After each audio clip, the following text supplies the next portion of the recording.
Башле! Здравейте! Днес се събрахме по един много хубав случай. Искам да благодаря на организаторите и днес, че днес сме тук. Искам да споделя с вас, че през миналите месеци в нашето читалище се създадоха искрени приятелства. Атмосферата на толерантност даде възможност на всеки да покаже способностите. Щастлив съм за възможността да бъда част от това прекрасно читалище. Зая се с благородната задача да задоволи сърцата на всички хора. Благодарни сме на ръководителя на Народно читалище Варъш, лицата на Мустафа Мехмед, Ибрахим Ахмед и други.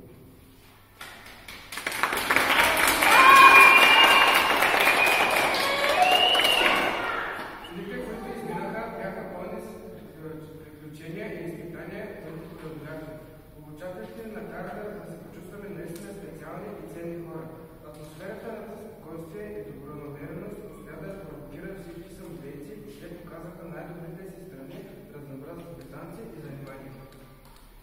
През последните месеци преминахме през много изпитания и трудности. Преодоляхме някои от тях, но занапред ще има много по-трудни задачи, на които, разбира се, ще отвадят с същото количество трудности. Благодарим на